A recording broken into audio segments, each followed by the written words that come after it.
Tea கடை kitchen சொந்தங்களுக்கு வணக்கம். இன்னைக்கு நம்ம பார்க்க போகிறது ஒரு வித்தியாசமான டேஸ்ட்டில் சப்பாத்தி எப்படி செய்யலான்னு தான் பார்க்க போகிறோம். நார்மலாக செய்கிற சப்பாத்தியை விட இன்னைக்கு பார்த்தீங்கன்னா வேறு மாதிரியான ஒரு சப்பாத்தி செய்ய போகிறோம். இந்த மாதிரி சப்பாத்தி பார்த்தீங்கன்னா இது வரைக்கும் நீங்கள் செஞ்சுருக்க மாட்டீங்க, கேள்விப்பட்டிருக்கவும் மாட்டீங்க. அப்படி ஒரு வித்தியாசம் இதில் இருக்குது. இது எப்படி பண்ணலாம் அப்படிங்கிறத பார்க்குறதுக்கு முன்னாடி இந்த வீடியோக்கு ஒரே ஒரு லைக்கை மட்டும் போட்டு வீடியோவை முழுமையாக பாருங்கள். வணக்கம். இன்னைக்கு நம்ம டீ கடை கிச்சனில் வந்து ஒரு இரவு உணவு, அதாவது இரவு உணவு தான் பார்க்க போகிறோம். அதுக்கு நம்ம இன்றைக்கி பூசணிக்காய் எடுத்துருக்கோம், அதுவும் மஞ்சள் பூசணி. இது இப்போ நம்ம 1/2 கிலோ எடுத்துருக்கோம். 1/2 கிலோ எடுத்து நல்லா தொலியை சீவிடலாம். நம்ம அந்த தடிமனான தொலியை சீவிடலாம்.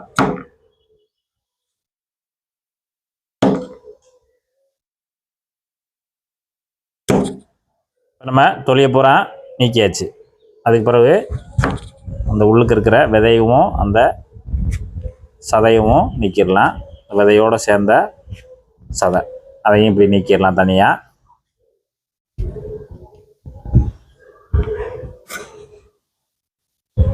இப்போ அதையும் நல்லா வெட்டியாச்சு. அதில் இந்த அளவுக்கு வெட்டின பிறகு இதை கொஞ்சம் பெரிய துண்டுகளாக வெட்டிக்கலாம். நம்ம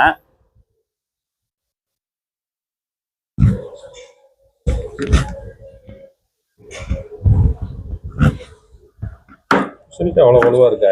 என்ன எப்படி சொல்லிட்டேன், எந்த பிறகு நைஸாக இருக்குன்னு நினைச்சேன். நல்லா இந்த மாதிரி பெரிய பெரிய துண்டுகளாக வெட்டிக்கோங்க. இப்போ நல்லா நம்ம வந்து மஞ்சள் பூசணியாக நல்லா தொலியெல்லாம் நீக்கிட்டு அந்த உள்ளுக்கு இருக்க விதை, அந்த சதை, அந்த விதையோடு சேர்ந்த சதை அதெல்லாம் நீக்கிட்டு அந்த கொஞ்சம் கடுமையான பகுதியெல்லாம் நீக்கிட்டு இப்போ நம்ம எல்லாத்தையும் வெட்டி வச்சுருக்கோம். அந்த மாதிரி பெரிய பெரிய துண்டுகளாக வெட்டிக்கோங்க. வெட்டிட்டு அப்படியே எடுத்து தண்ணியில் போட்டுருங்க. வேக தான் வைக்க போகிறோம். போட்டு இப்போ நல்லா குழைய வேக வச்சுக்கிறணும். இப்போ நம்ம 1/4 மணி நேரம் ஆச்சு, நல்லா வெந்துருச்சு. இப்போ நம்ம ஸ்டவ் ஆஃப் பண்ணிடலாம். நல்லா நைஸாக வெந்துடணும், அதாவது மசிக்கிற அளவுக்கு வெந்துடணும். நல்லா வெந்துருச்சு. இப்போ எல்லாத்தையுமே நம்ம தனியாக எடுத்துடலாம்.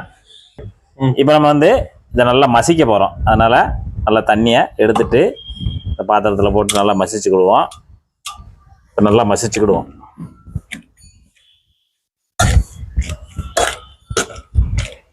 நல்லா கொஞ்சம் கூட அந்த ஒரு கட்டி இல்லாத அளவுக்கு நல்லா மசிச்சு கொடுத்துருங்க. இப்போ நம்ம நல்லா மசிச்சாச்சு. இந்த மசிச்சதை நீங்கள் மெஷர்மெண்ட் கப்பில் 1 கப்புக்கு இருக்கணும். 1/2 கிலோ வெயிட் போட்டாலும் போதும். அப்படியே நீங்கள் இல்லைன்னா மசித்தது 1 கப்பு. இப்போ இன்றைக்கி சப்பாத்தி தான் பண்ண போகிறோம். சப்பாத்தி, அதாவது பூசணி பழம் போட்டு சப்பாத்தி பண்ண போகிறோம். இதுக்கு 4 கப்பு மெஷர்மெண்ட்டில் 4 கப்பு கோதுமை மாவு எடுத்துருக்கோம். நல்லா சளிச்சிட்டு எடுத்துருக்கோம்.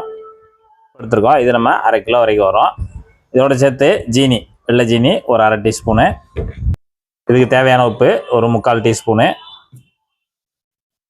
இப்போ நம்ம உப்பையும் அந்த ஜீனியும் அந்த மாவோடு சேர்த்து நல்லா கலந்து விட்ருங்க.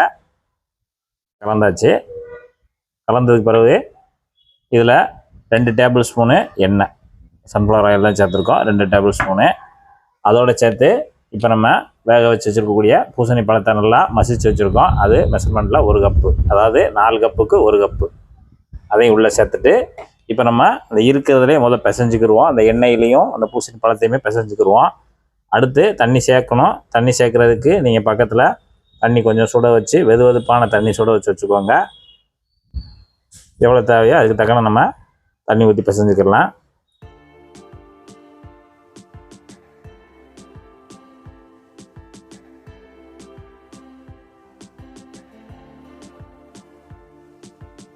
இந்த பூசணி பழம், இந்த எண்ணெய், மாவு எல்லாத்தையும் நல்லா ஒரு தடவை நல்லா நசுக்கி பிசைஞ்சு கொடுத்துருங்க.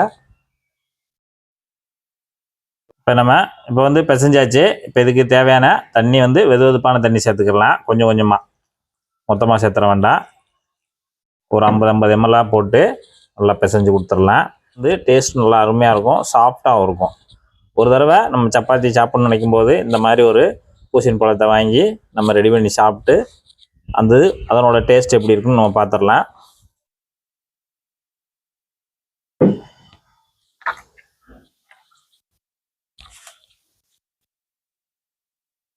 நல்லா இந்த மாதிரி சேர்த்து நல்லா பிசைஞ்சுக்கிறணும். மறுபடியும் உருட்டி நடுவில் தள்ளி நல்லா பிசைஞ்சுக்கிறணும். சப்பாத்தியை பொறுத்தளவில் எந்த அளவுக்கு நல்லா நம்ம பிசைகிறோமோ பிசைஞ்சு ஊற வைக்கிறோமோ அதான் நல்லா சாஃப்டாக வரும் நமக்கு. ஆச்சு. இப்போ தண்ணியோட அளவு வந்து நமக்கு கிட்டத்தட்ட ஒரு 75 ml தான் தேவைப்பட்டிருக்கு. அதாவது 100 ml தான் தேவைப்பட்டிருக்கு. அதனால் கொஞ்சம் கொஞ்சமாக சேர்த்துட்டு, ஏன்னா நமக்கு அந்த மசிச்சு வச்சுருக்கிற ஈரம், அந்த எண்ணெய் இதெல்லாம் சேர்க்கும்போது அதுக்கு ஈக்குவல் பண்ணி கணக்கு பண்ணி நம்ம தண்ணி ஊற்றி பிசைஞ்சுக்கிறணும். கையை கழுவிட்டு நல்லா உருட்டிடுங்க மாவை. கொஞ்சமாக எண்ணெய் லைட்டாக மேலே.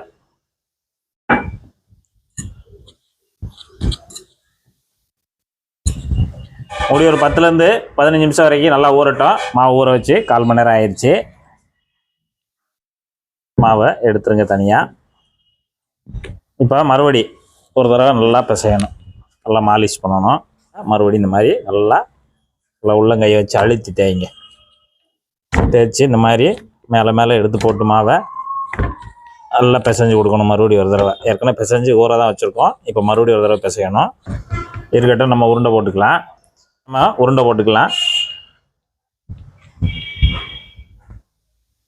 அதை மறுபடி அப்படி லேசாக அந்த சுற்று வட்டத்தில் இருக்கிறதெல்லாம் மறுபடியும் உள்ளே அமைக்கி விட்டோம்னா நல்ல ஒரு உருண்டையாக வரும்.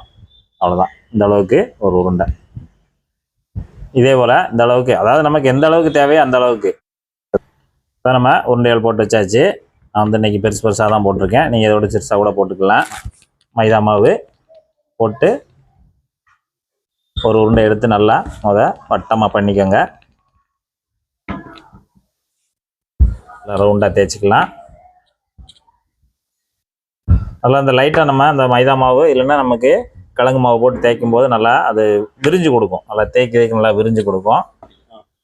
இப்போ இந்த அளவுக்கு நல்லா ரவுண்டாக தேய்ச்சிட்டு தனியாக நம்ம தட்டில் எடுத்து வச்சிடலாம். இப்போ நம்ம இங்கே நல்லா தேய்ச்சி எல்லாத்தையும் அடுக்கி வச்சுருக்கோம். இந்த மாதிரி தேய்ச்சி வைக்கும்போது நமக்கு ஒட்டாது, அந்த மாவு போட்டு தேய்க்கும் போது ஒட்டாது. அதனால் நம்ம எத்தனை தேய்க்கிறோமோ தேய்ச்சி அடிக்கி கூட வச்சுட்டு அப்புறம் நம்ம அடிப்பகுதியில் தேய்ச்சதை நம்ம புரட்டி முதல்லேருந்து போட ஆரம்பிச்சிடலாம். இப்போ நம்ம வந்து கல் சூடான உடனே அப்படியே கல் சூடாயிருச்சு. கல் சூடு பார்த்தீங்கன்னா நல்லா எப்பயும் போல் நீங்கள் சூடு நல்லா இருக்கணும். ரொம்ப கம்மியாக இருந்துச்சுன்னா நம்ம சப்பாத்தி வந்து நல்லா ஒன்று போல் வந்து வராது. இப்போ நம்ம சப்பாத்தியை கல்லில் போட்டு ஒரு 10 செகண்ட் ஆனோடனே லைட்டாக எண்ணெய் லேசாக மட்டும் தடவி கொடுத்துருங்க. எண்ணெய் பிடிக்கும்னா தடவி கொடுங்க, இல்லைன்னா சும்மா எப்பயும் போல் சிலர் வந்து அந்த எண்ணெய் எல்லாமே சப்பாத்தி சாப்பிடுவாங்க. அதனால் எண்ணெய் தடவை தேவையில்லை. தடவிட்டு அவ்வளோதான், ஒரு 10 செகண்ட் 20 செகண்டு தான். அப்படியே நம்ம புரட்டி போட்டுக்கலாம். புரட்டி போட்டாச்சு. புரட்டி போட்டோடனே இதில் லேசாக எண்ணெய் தடவி விட்ருங்க. அவ்வளோதான், மறுபடியும் புரட்டிக்கலாம். அதாவது கருகாத அளவுக்கு ஒரு 10 செகண்டு 20 செகண்ட்லேயே டக்கு நம்ம மாறி புரட்டி போட்டோம்னா நல்லா ஒன்று போல் வெந்து வரும். நல்லா வெந்து இந்த மாதிரி லைட்டாக அங்கங்கே உப்பி வரும். அவ்வளோதான், மாறி புரட்டி விட்டு நல்லா வேக வச்சு எடுத்துக்கலாம். நல்லா திருப்பி விட்டு கிட்டத்தட்ட ஒரு 2 நிமிஷம் அந்த அளவு தான் ஆகும் டைமு. அதனால் அது வரைக்கும் நல்லா புரட்டி விட்டு வேக வச்சு எடுத்துக்கலாம். நல்லா ரெடி ஆயிடுச்சு. ரெடியானோடனே எடுத்துடலாம். தொட்டாலே அதுவாக கிழிஞ்சிக்கிட்டு போகும். அந்த அளவுக்கு நல்லா சாப்பிட்டா அப்படி பிக்கவே வேண்டாம், அதுவாக வந்துடும். அப்படியே கொண்டக்கடலை குருமா சூப்பராக தயாராகிருக்கு. சப்பாத்திக்கு அப்படி லைட்டாக அப்படி மேலே ஊற்றி அப்படியே 2 விரல்கிட்ட தான் பிச்சு நைஸாக அந்த கொண்டக்கடலை குருமாவில் வச்சு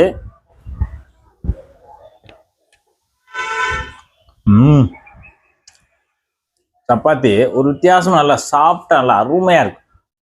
சப்பாத்தினா இந்த மாதிரி ஒரு சப்பாத்தியை வந்து சுவையாக சாப்பிட்டு பார்க்கணும், அந்த அளவுக்கு அருமையாக இருக்குது. இதுபோல் நீங்களும் நம்ம டீ கடை கிச்சனை பார்த்து அருமையான சப்பாத்தி செய்து சாப்பிட்டு பார்த்துட்டு எப்படி வந்துன்றதை கமெண்டில் சொல்லுங்கள். நன்றி, வணக்கம்.